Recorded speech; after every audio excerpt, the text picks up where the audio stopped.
นี้ท่านกำลังฟังสถานีวิทยุกระจายเสียง FM 104.5 เมกะเฮิรตซ์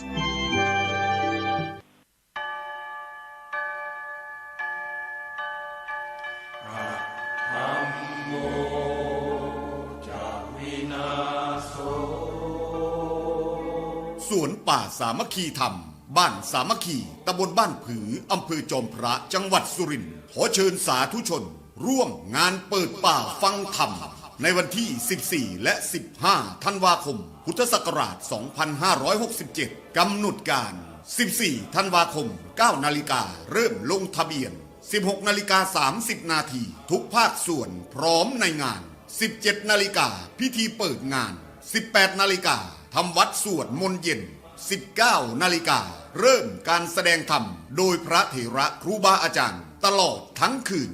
15 ธันวาคม 4 นาฬิกาทำวัดสวดมนต์เช้า 5 นาฬิกาพักทำกิจส่วนตัว 6 นาฬิกา 30 นาทีทำบุญตักบาตรพระสงฆ์สามเณร 7 นาฬิกาฉันภัตตาหารรับประทานอาหารมอบทุนการศึกษาเด็กนักเรียนเป็นอันเสร็จพิธีพระเถระที่แสดงธรรมมีดังนี้พระครูศรีธีราพรรองเจ้าคณะจังหวัดเลยพระครูบูรพาธรรมบัณฑิตวัดหนองโมงบูรพารามพระครูอุดมวรานุวัตรวัดศรีอุดมวงศ์พระครูจริยสารธรรมวัดป่าจริยธรรมพระครูประภัตสมาธิคุณวัดป่าบ้านผือพระครูปริยัติสุทธิวงศ์วัดหัวงัวพระครูปริยัติโพธิธรรมวัดอารามมงคลพระอาจารย์ฉลัดสุจิตโตวัดถ้ำแฝดพระครูสมุนิติศาสตร์ยานิสโร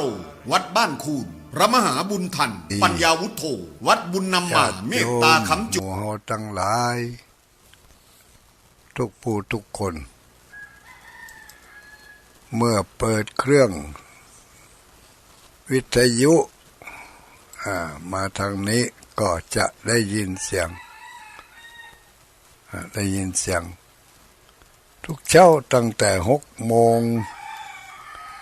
โดยประมาณก็ไปถึงประมาณ7 โมงอาตมาภาพพระครูปฏิภาณธรรมทินบริหารเวลานำเสนอเนื้อหาสาระน่าคิดน่าสนใจมาบอกมากล่าวในสโลแกนหัวข้อว่าตื่นเจ้ามาแล้วล้างหน้าด้วยน้ำใสๆล้างจิตล้างใจโดยน้ำพระธรรมล้างหน้าโดยน้ำใสล้างใจโดยน้ำธรรมของพระสัมมาสัมพุทธเจ้า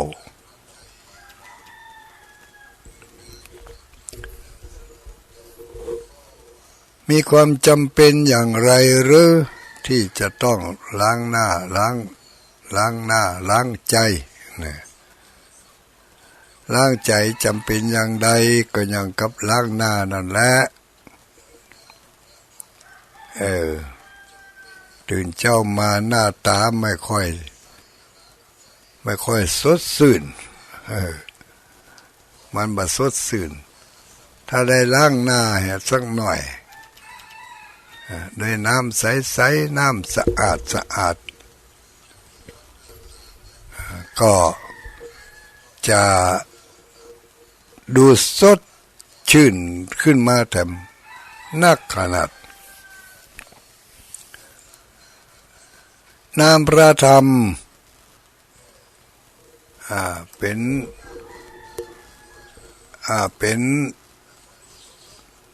นความจำเป็นในการดำเนินชีวิตของเฮาทั้งหลายก็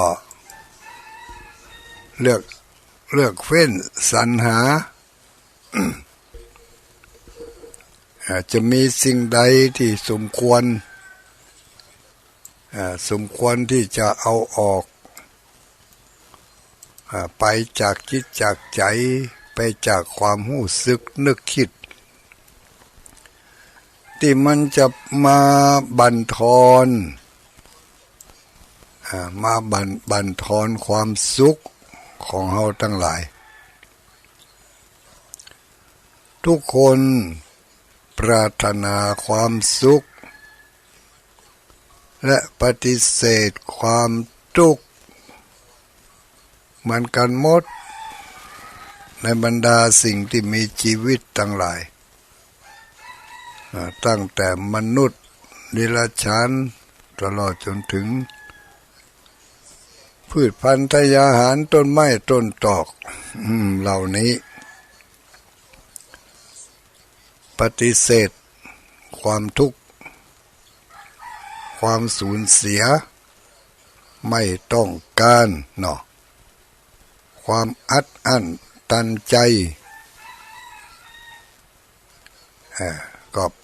เป็นสิ่งที่บ่ต้องการเมื่อไม่ต้องการสิ่งใดเราก็ไม่สร้างเหตุที่จะให้เกิดสิ่งนั้นนี่ทำไม่ยิงดิน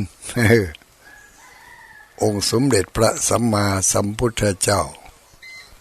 ได้ตรัสเอาไว้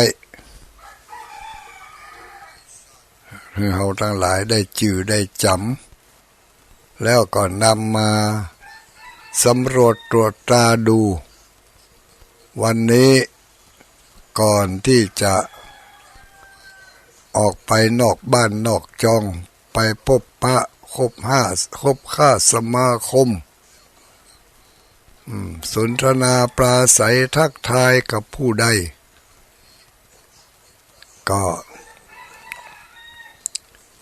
ก็พินิจพิจารณาให้ดี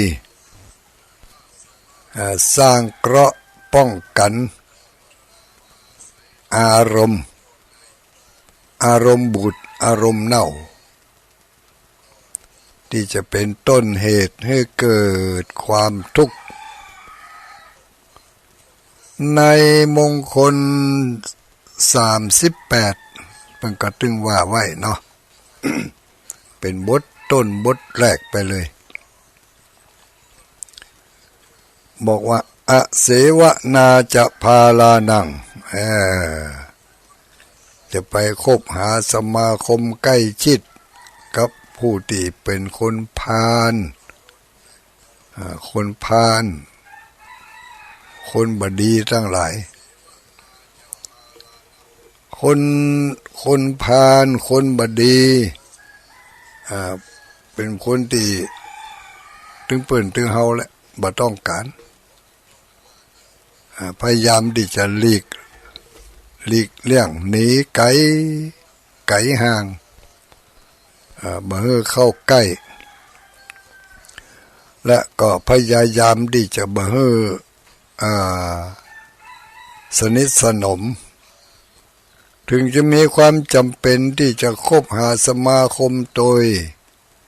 ก็คบได้แต่ว่า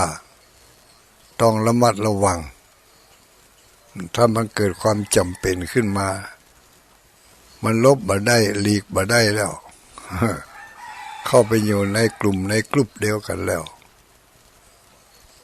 ก็หลีกเลี่ยงหาทางลู่ลบเป็นปีกลู่หลีกเป็นหางโบราณว่าไว้เนาะอันดับแรกเขาก็ต้องพินิจพิจารณาเพิ่นถึงว่าไว้ลูให้สังเกตสังกาผู้ที่เขาจะไปร่วมกิจกรรมร่วมการร่วมงานในที่สุดยังหมู่ที่เป็นหนุ่มเป็นสาวทั้งหลายที่จะเลือกเข้ามาเป็นเพื่อนชีวิตเป็นมิตรในเรือน ก็ต้องเลือกสรรหาผู้ที่ปันทิตานันจะเสวนาคบหาสมาคมกับผู้ที่เป็นบัณฑิตบันทิตานันจะเสวนา คบหาสมาคมกับบัณฑิตผู้รู้ผู้รู้ในที่นี้หมายถึงผู้ที่มีคุณธรรมนะผู้ที่มีคุณธรรมมีใจสูง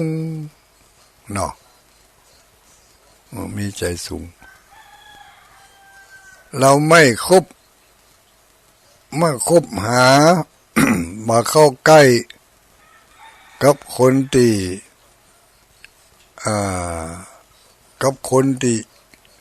จ้องจับผิดจ้องหาเรื่องจ้องจับผิดหาเรื่องบอกว่าเขาจะอู้อะหยังจะเนี่ยอะหยังมีคนที่มันคอยจับผิดคอยหาเรื่องเมื่อเขาหู้ตัวอยู่โอ้เมื่อเดี๋ยวนี้มีผู้นั่นผู้นี้กำลังจะคอยจับผิดจะคอยหาเรื่องหาราวอันนี้ก็ต้องหลีกเลี่ยงไม่เข้าใกล้ไม่ร่วมวงบ่ร่วมวงบ่ร่วมสนทนาหรือจำเป็นจะต้องร่วมวงร่วมสนทนาก็ต้องแบบไม่สนิทต้องล้างหน้าต้องล้างใจให้ใสสะอาดระวังล้างเอาคนที่จ้องจับผิดไม่เข้าใกล้เขาอันดับที่สองเพิ่นบอกว่าอย่าได้ผูกมิตรกับคนที่พูดไม่ดี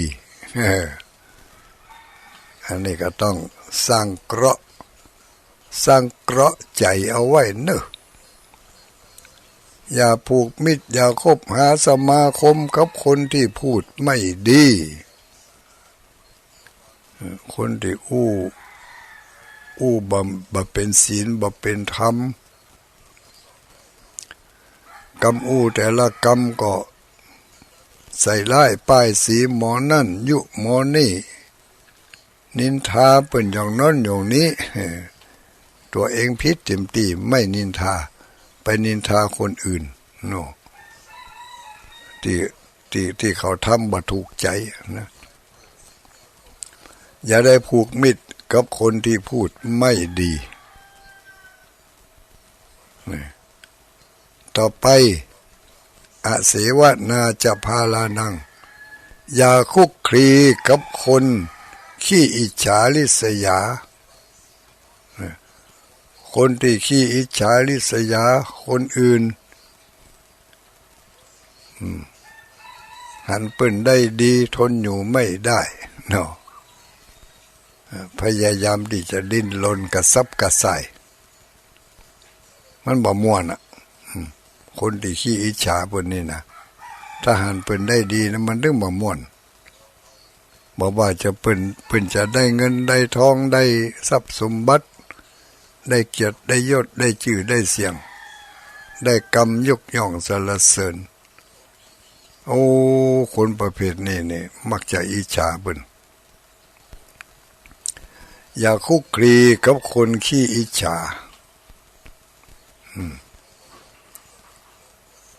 แล้วก็ถ้าเฮาไปคุกคีสมาคมกับคนประเภทนี้ผู้ที่เป็นมิตรเฮาก็ดีผู้ที่กำลังจะจ้องเฮาเป็นมิตรก็ดีหันท่าบ่ได้การละมันก็จะเป็นประเภทเดียวกันนั่นล่ะนี่ นี่ต้องล้างออกต้องล้างด้วยน้ำธรรมอย่าคุกคีกับคนที่ขี้อิจฉาริษยาต่อไปข้อต่อไป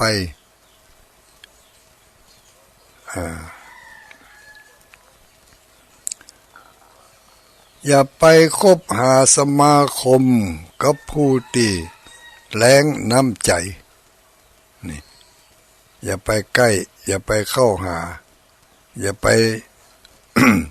มาเป็นพรรคเป็นพวกเป็นเพื่อนเป็นฝูง ถึงจะคบหาสมาคมแต่บ่ต้องถึงกับสนิทผู้ที่แรงน้ำใจนี่เนี่ย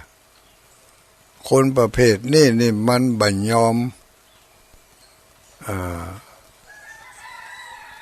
บ่ยอมเสียบอกว่าจะเสียอันยังก็แล้วแต่คนแรงน้ำใจนี่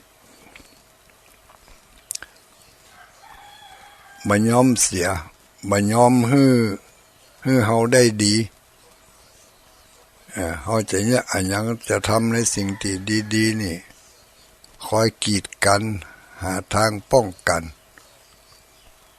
จะยุให้เฮายุให้เฮาได้สูญเสียจากคุณงามความดีเพราะมันจะต้องไปอยู่ในประเภทของผู้ที่มีความอิจฉาริษยาหมู่เนี่ยคนที่แรงน้ำใจและน้ำใจนี่บ่ยอมแบ่งปันดู บ่ยอมแบ่งปันบ่ยอมเจือจานบ่ว่าจะเป็นวัตถุสิ่งของเงินทองหรือว่า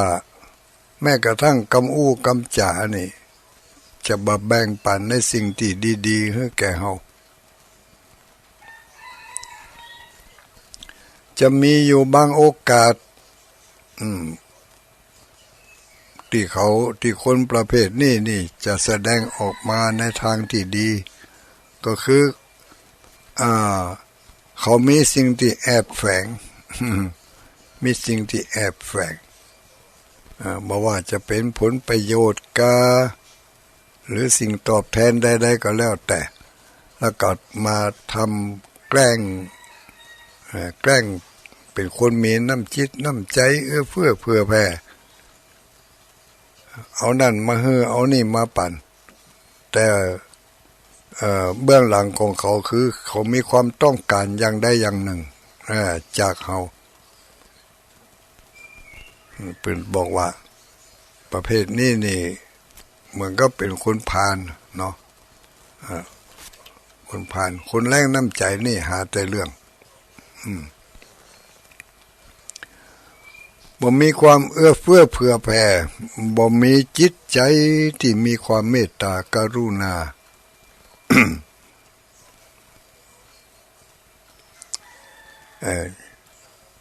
ก็พิจารณาเอาไว้ล้างหน้าด้วยน้ำใสล้างใจด้วยน้ำธรรมวันนี้เขาจะไปคบหาจะไปร่วมวงกับคนหลายผู้หลายคนหลายประเภทก็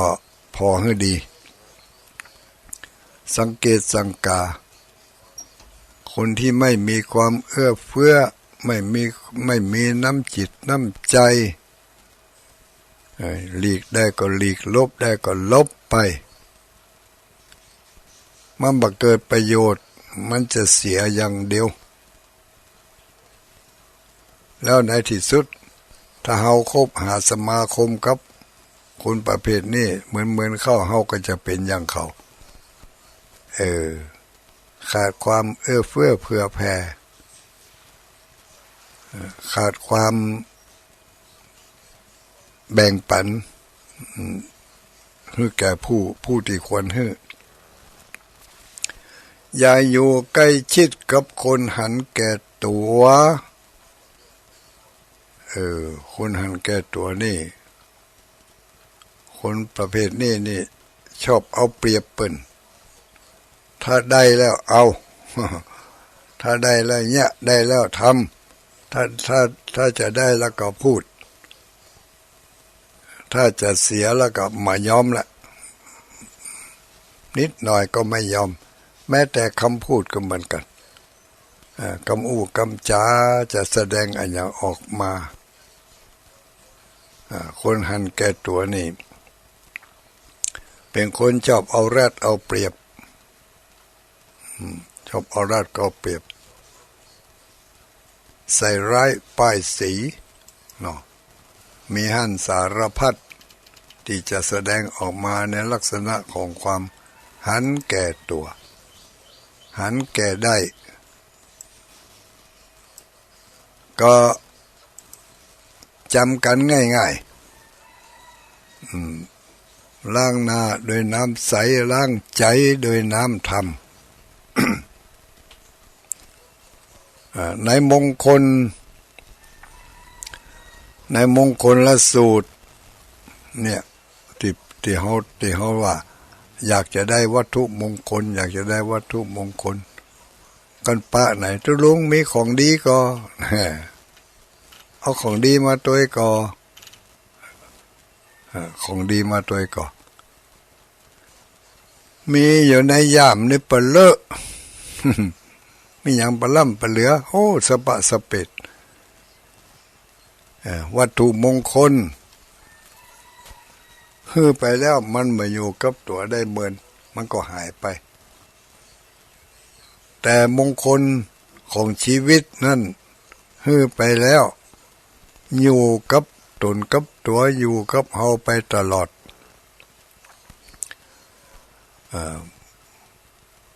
ล้างหน้าโดยน้ำใสล้างใจโดยน้ำธรรมอเสวนาจะพาลานังมงคลของชีวิตข้อแรกเพิ่นถึงบอกแล้วว่าอย่าคบหาสมาคมเอามาเป็นเพื่อนกับคนที่มีลักษณะ บ่งบอก5อย่างง่ายๆอย่างที่ว่าตะกี้เนาะอย่าร่วมวงกับคนจ้องจับผิดจ้องหาเรื่องอย่าร่วมวงกับคนจ้องจับผิดอย่าผูกมิตรกับคนพูดไม่ดีนี่นะอย่าได้ผูกมิตรกับคนที่พูดไม่ดีแล้วคนที่เขาอู้ดีมาหันเฮาผูกมิตรหันเฮาใกล้ชิดกับคนที่เขาอู้บดีเขาก็จะว่าเฮาต่อไปเฮาก็จะเป็นคนอย่างกับประเภทนั่นแหละ อย่าผูกมิตรกับคนพูดไม่ดีอย่าคุกคลีกับคนขี้อิจฉาริษยารวมไปจนถึงขี้โคตรขี้เกียจปุ่นด้วยนะเนาะขี้โคตรขี้เกียจขี้โลภหลายขี้แหละอย่าคุกคลีกับคนขี้อิจฉาริษยาคนอื่นจะหันว่าเฮานี้ก็จะเป็นเหมือนกับคนประเภทนั้นนี่อย่าคบหาสมาคมกับพวกที่แรงน้ำใจนี่ผู้ที่แรงน้ำใจนี่ขาดความเผื่อแผ่บ่มีเมตตาบ่มีความเอื้อเฟื้อเผื่อแผ่บ่แบ่งปันสังเกตง่ายๆคนที่แรงน้ำใจนี่เนาะถ้าจะได้แล้วเขาเอาหาวิธีเอาทุกอย่างทุกช่องทางละขอแนมได้มาแต่ถ้าจะเสียแล้วนี่นิดหน่อยก็มายอมเสียมาได้มายอมเสียมายอมแบ่งปันอันนี้สังเกตสังกากันข้อปีกย่อยยังไม่ทำนักอู้บะจ่าง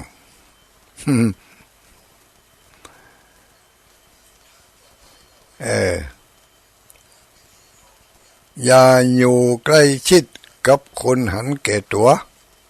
คนแรงน้ำใจกับคนหันแก่ตัวนี่ก็ใกล้ๆกันหันแก่ตัว คนหังแก่ตัวก็มันชอบเอาเปรียบเปิ้นเนาะก็ถ้าได้แล้วเอาถ้าเสียแล้วไม่ยอมอย่างเนี้ยถ้าปึงอกปึงใจแล้วก็ยอมหันแก่ตัวหันแก่ได้หันแก่พรรคพวกหันแก่ญาติพี่น้องบ่หันแก่ความยุติธรรมถ้าได้แล้วเอาถ้าเสียแล้วไม่เล่นตัวนิดหน่อยก็เหมือนกันนะบอกว่านักกว่าน้อยละถ้าตัวเองจะได้แล้วก็ลู่เอาหาช่องหาทางเอาให้ได้เรื่องบ่เป็นจริงก็สร้างเรื่องที่มันเป็นจริงขึ้นมาเป็นตุเป็นตะสร้างภาพสร้างภาพบ่พอถ่ายรูปด้วยแถมเนี่ยเอามาเพื่อจะให้ตัวเองได้ขอให้ได้ด้วยน้อยก็เอาอะนักก็เอาอะหมอนั่นมันยังได้หาเรื่องแล้วลูกหมอนั่นมันยังได้มันมีเหลือเฮาก่อนมันยังได้มันดีเหลือเฮาก่อนมันยังได้มันรวยเหลือเฮาก่อนมันยังได้แล้วเฮานี่จะได้ว่าบ่ได้ก็ต้องหาเรื่องเอาให้ได้จะถูกต้องหรือไม่ถูกต้องนั่นเอาไว้ทีหลังขอให้ได้มาให้ก่อนอย่างนี้นะเข้าข่ายของผู้ที่แรงน้ำใจแล้วก็หันแก่ตัวหันแก่ได้เอาเปรียบผู้ที่ผู้อื่นบอกว่าผู้นั้นจะด้อยกว่าหรือจะเหนือกว่าก็ต้องหาทางเอาเปรียบให้ได้อันนี้สิ่งเหล่านี้ต้องป้องกันโดยน้ำแห่งพระสัทธรรมของพระสัมมาสัมพุทธเจ้าโดยการใจโยนิโสมนสิการพิจารณาไตรตรองให้ดีว่าวันนี้เราจะไปคบหาสมาคมไปร่วมวงกับไผไปร่วมกิจกรรมกับผู้ใดที่ไหนก็มีเกราะป้องกันไว้มันก็เป็นการดีมีสติสัมปชัญญะมีความคิดรอบด้านรอบครอบความสำนึกคิดรอบด้านรอบครอบแต่บ่ใช่ว่าระแวงไปเสียทุกสิ่งทุกอย่างทุกคนระแวงกับระวังนี่มันต่างกันลูก ระมัดระวังนี่มันเข้าข่ายของผู้ที่มีศีลมีธรรมแต่ระแวงนี่เมื่อเข้าข่ายของปุณอย่างที่5อย่างที่ว่ามาตะกี้น่ะเนาะระแวงจะร่วมวงกับไผก็ระแว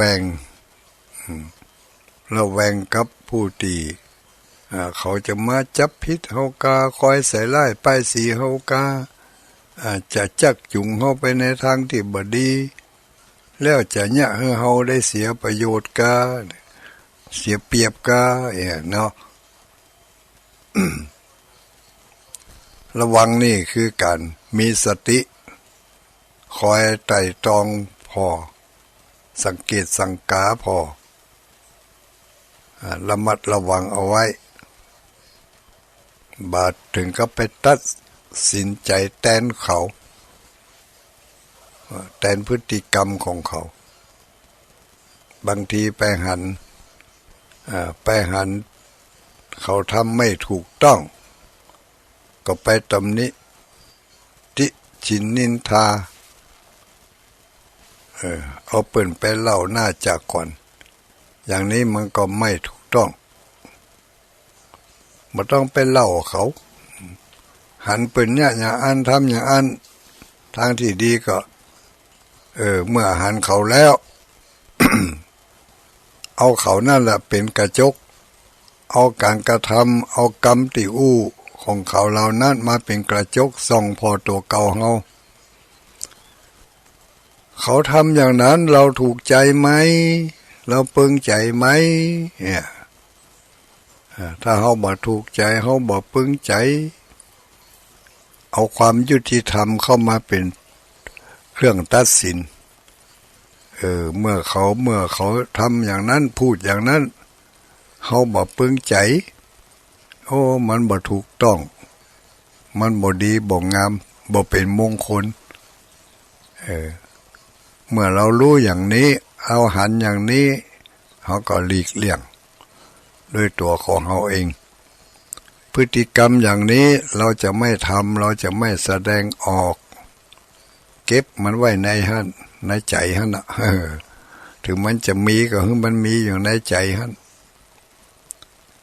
วันดีคืนดีก็แต่งทำท่าลืมไปเหรอมือเข้ามันก็หายไปอันนี้คือความอิจฉาริษยาหรือว่าความหันแก่ตัวหันแก่ได้มันมีกันทุกคนญาติโยมทั้งหลายบอกว่ามนุษย์และสัตว์สิงสารสัตว์มีเหมือนกันหมดเพราะว่าสิ่งเหล่านี้เป็นรวมแล้วคือกิเลสมันมีเหมือนกันหมด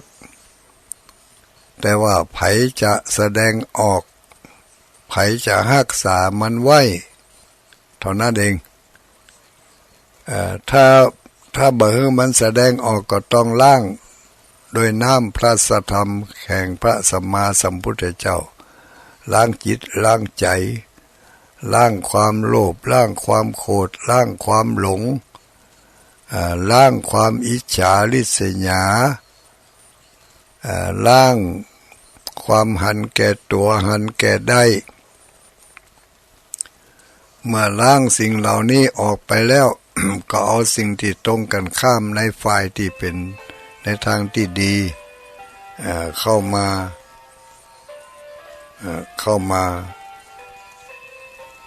แทนที่เอามาแทนที่สิ่งที่เราล้างออกไปล้างความหันแก่ตัวหันแก่ได้ก็โดยการมีน้ำจิตน้ำใจเอื้อเฟื้อเผื่อแผ่แบ่งปันสิ่งที่เป็นประโยชน์ที่มีคุณมีค่า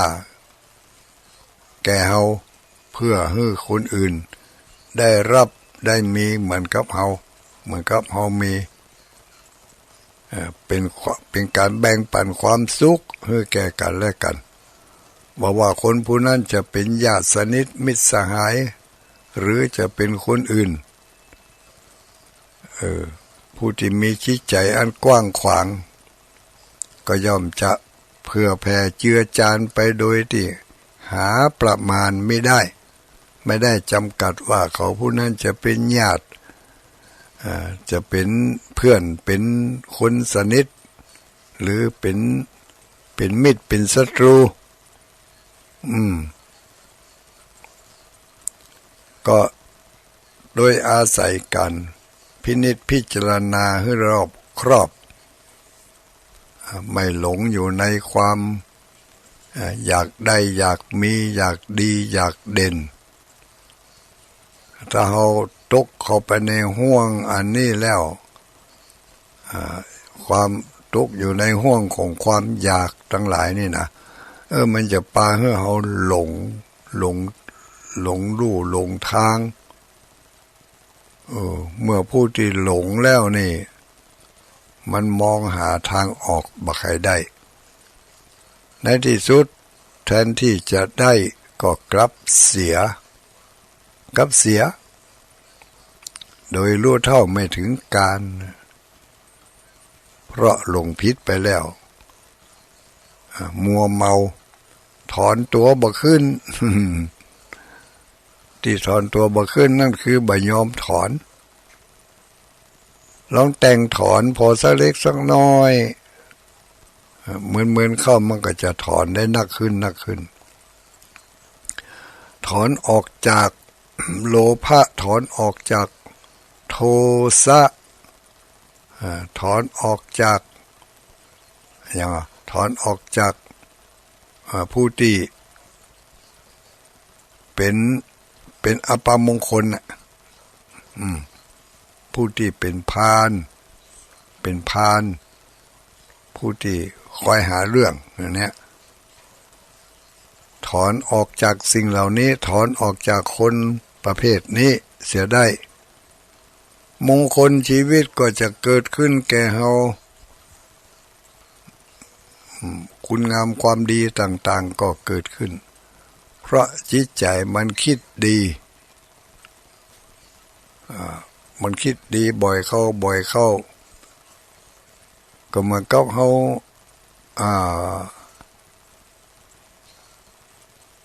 มันก็เฮาบำรุงต้นไม้เนาะต้นไม้ต้นดอกมันลูกเจ้ามาก็ไปพอไปกอยถ้ามันเหี่ยวมันเฉาก็เอาน้ำหดแหถ้ามัน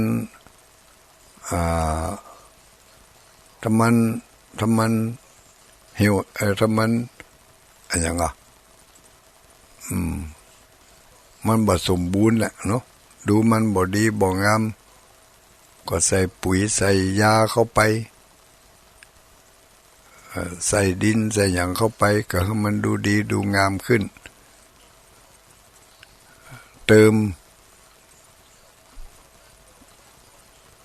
แต่งเติมต่อ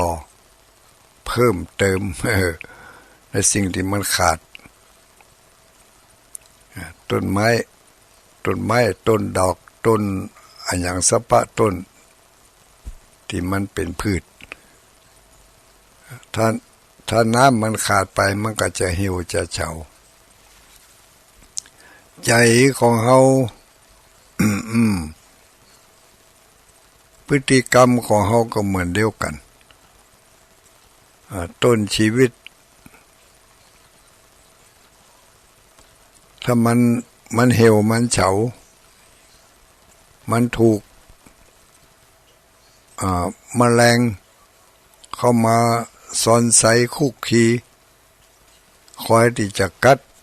กินใบกินต้นกินหากก็ต้องกำจัดต้องกำจัดพืชแมลงเหล่านั้นออกไปโลภะโทสะโมหะมานะทิฏฐิ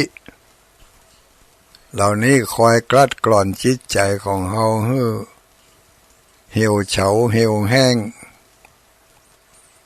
บ่มีความรื่นเริงบันเทิง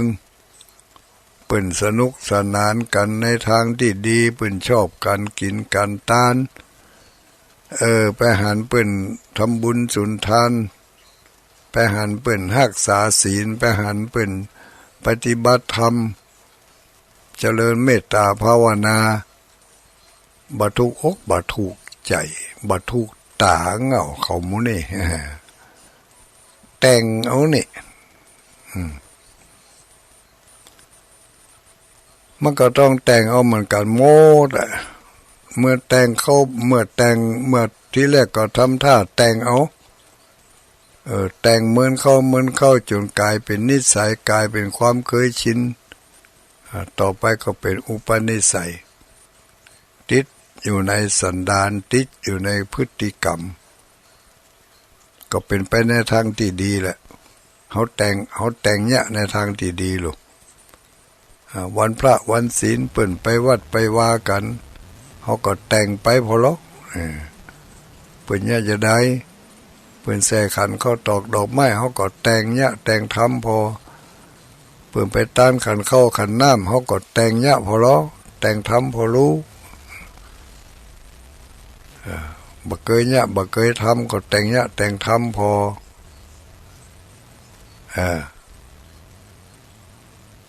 เมื่อแต่งเนี่ยแต่งทำบ่อยๆเข้ามันก็ไปกลายเป็นความเคยชินต่อไปถ้าบ่ได้เนี่ยบ่ได้ทำมันก็ติดขัดมันมีหั่นอย่างเนี่ย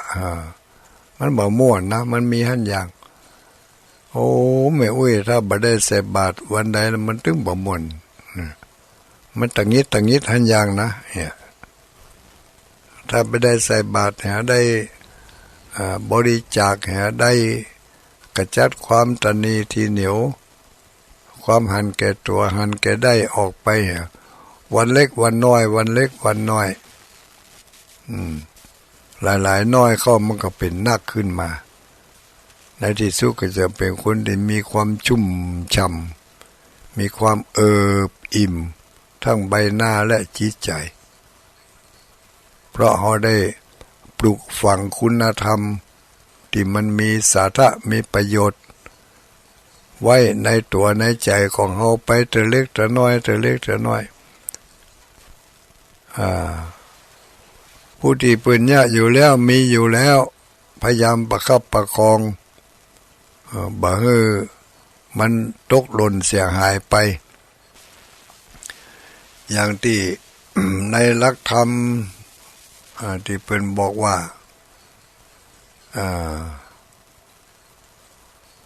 บาปอกุศลใดๆที่มันมีอยู่ในจิตในใจคอยชำระล้างสิ่งเหล่านั้นออกไปแต่เล็กแต่น้อยบาปกุศลใดบุญใดที่ยังบ่มีก็พยายามคงขวายเสาะหารู้หาทางนำมาประพฤติปฏิบัติหาวิธีที่จะเข้าหาศีลเข้าหาธรรมเข้าหาความถูกต้องเข้าหาสิ่งที่เป็นมงคลหาวิธีการเข้าหาวิธีการให้มันได้มาฝังไว้ในตัวในใจของเขาก่อยเนี่ยไปทำไปจะถูกจะผิดประการใดนั้นไม่ต้องไปกังวลในหลักธรรมเป็นตึงบอกแล้วจะถูกจะผิดไว้หันก่อนขอให้ได้เนี่ยได้ทำเราอย่าไปอายในสิ่งที่เราทำดีพูดดีคิดดีเหล่านี้ไม่ควรจะละอายเปิ่นไหว้พระหับศีลเขาก็ไหว้พระหับศีลด้วยเปิ่นกล่าวกำถวายสังฆทานเขาก็กล่าวกำถวายสังฆทานด้วยเปิ่นกล่าวคำแผ่เมตตาหยาดน้ำเขาก็กล่าวคำแผ่เมตตาหยาดน้ำด้วยเปิ่นว่าไปมุมิไปในเมื่อว่าบ่อยเข้ามันก็ก่อยจังไปแต่เล็กแต่น้อยในที่สุดมันก็ดีแต่ถ้าบ่ฝึกหัดให้เลยบ่ว่าให้เลยนี่มันก็ถึงบ่จังสักเตือบ่จังสักเตือเพราะฉะนั้นการฝึกฝนอบรมตนทำบ่อยๆจนเป็นนิสัยต่อไปก็บ่ต้องไปแต่งมันละมันจะทำของมันเองเนาะนี่ล้างหน้าด้วยน้ำใสล้างใจด้วยน้ำธรรมหมู่เฮาทั้งหลายพิจารณาไปตัวพิจารณาไปตัวระยะนี้การทำบุญสุนทานงานต่างๆก็มีบททีขึ้นมาเริ่มห่างเริ่มเบาเริ่มบางไปละแต่เล็กแต่น้อยบางพื้นที่นี่เกือบจะไม่มีละนอกจากว่าทำกิจกรรมทำบุญส่วนตัว ถวายข้าวน้ำโภชนะอาหารกางานก่อสร้างวัดวาอารามศาสนสถานกาโรงเรียนโรงพยาบาลสถานสงเคราะห์ต่างๆเปิ่นมีที่ไหนยะยังที่ไหนเมื่อบุญมันมาถึงกรรมมันมาตึงแล้วก็ขจายรีบรีบทำไปกับเปิ่นบ่ใช่ทำได้ง่ายๆบางพื้นที่นี่ใครทำแต่บ่มีโอกาสได้ทำเลยเนี่ยการทำบุญทำทานฝึกจิตฝึกใจให้มีความเมตตามีความฮักมีความเอื้อเฟื้อเผื่อแผ่ผู้ที่ด้อยโอกาสกว่าเป็นการแบ่งปันน้ำจิตน้ำใจแบ่งปันสิ่งที่ถูกต้องให้แก่ผู้อื่นคนอื่นสัตว์อื่น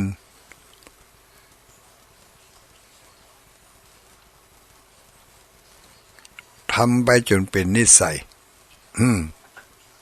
จนเป็นนิสัยมันก็จะเกยไปในที่สุด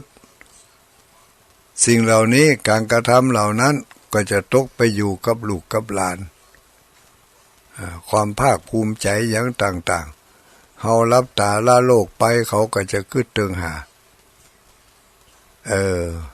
ในเมื่อเขาขึ้นตึงหาเขาก็จะต้านขันเข้าฮึกะ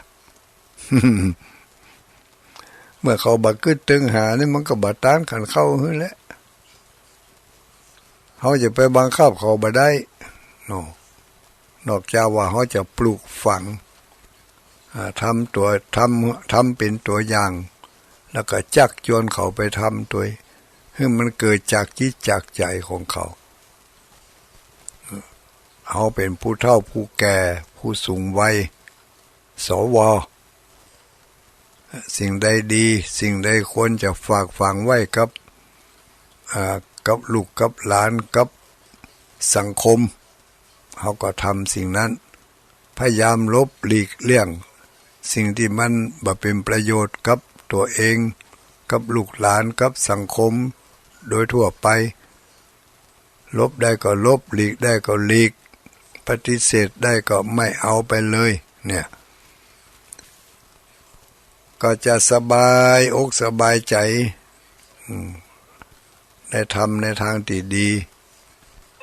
ได้มีวิธีคิดวิธีทำในทางที่ถูกต้อง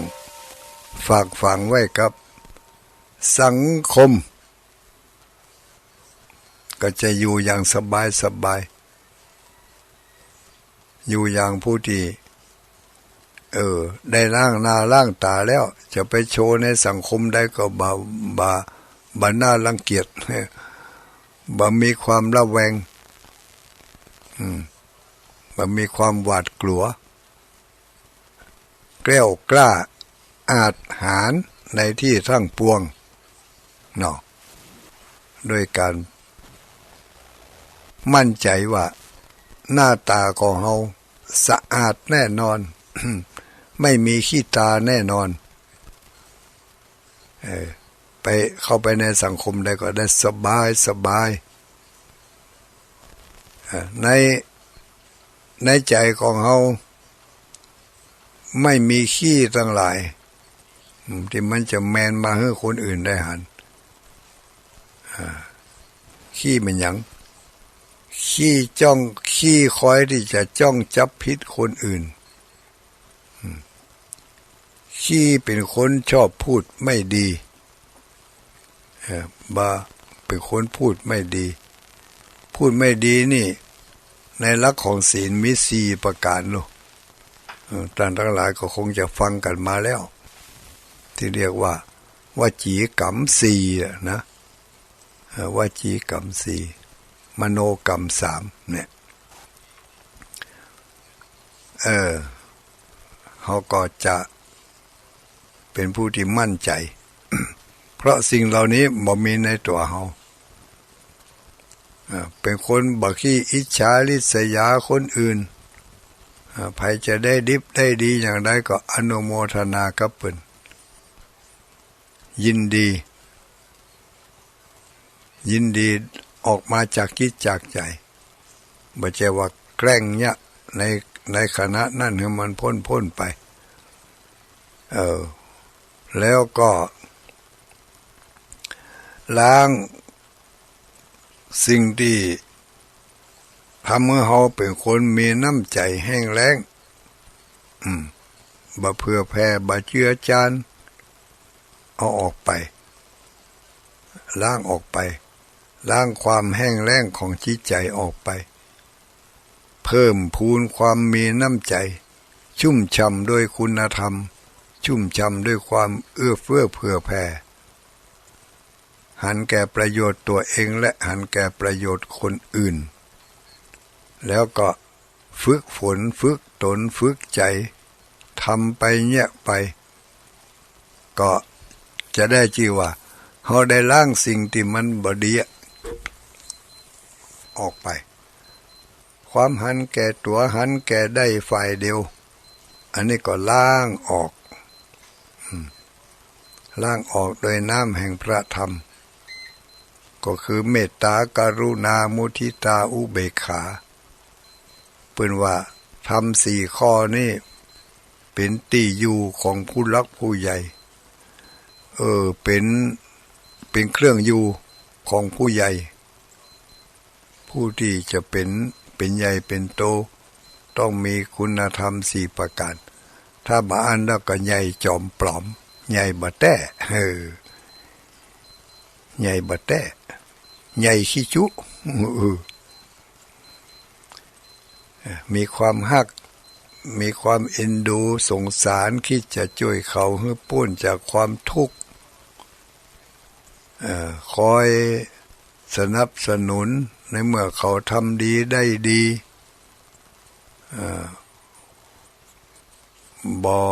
บ่ไปอิจฉาเขาบ่ไปขอยเขาเมื่อเพิ่นได้ดีแล้วก็เมื่อหมดความสามารถขีดของเฮามีต่ออันเฮาทำได้หมดอันเกินขีดเกินความสามารถของเฮาไปแล้วก็บ่ไปทุกอกทุกใจบ่เก็บมาเป็นกำกึด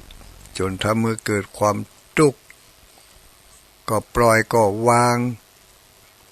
ด้วยอุเบกขาธรรมรวมความแล้วก็คือ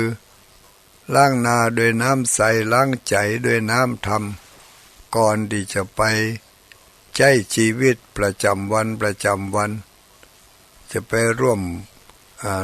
วงร่วมสนทนาร่วมกิจกรรมร่วมการร่วมงานกับผู้คนในสังคมเขาก็ต้องเตรียมตัวเตรียมใจสร้างเกราะป้องกันไว้ให้ดีอย่าต้องพิจารณานะอย่างที่ว่าไว้อาเสวนาจะพาลานังมีความจำเป็นตั้งแต่คนหนุ่มจนถึงคนเฒ่าพุ่นเนาะเอาง่ายๆว่าบ่ร่วมวงกับคนจ้องจับผิดบ่ผูกมิตรกับคนที่พูดไม่ดีบ่ไปคลุกคลีกับคนขี้อิจฉาบ่คบหากับพวกที่แรงน้ำใจบ่ใกล้ชิดกับคนที่หันแก่ตัวก็จะได้ชื่อว่าวันนี้เราได้ล้างสิ่งที่บ่ดีออกไปป้องสร้างเกราะป้องกันก็คือการประดับตกแต่งประเทืองประทิวเหมือนกับการล้างหน้าล้างตาล้างแล้วก็ต้องตกแต่งด้วยแปรงด้วยครีมด้วยเครื่องสำอางฉันใดจิตใจของเราล้างสิ่งสกปรกออกไปแล้วก็แสดงออกเอาศีลเอาธรรมเอาขนบธรรมเนียมประเพณีจารีตฮีดห้อยต่างๆมาเป็นเครื่องประดับในชีวิตของเราสำหรับเจ้าวันนี้ก็คงจะนำเสนอกับญาติโยมทั้งหลายเป็นประโยชน์พ่อง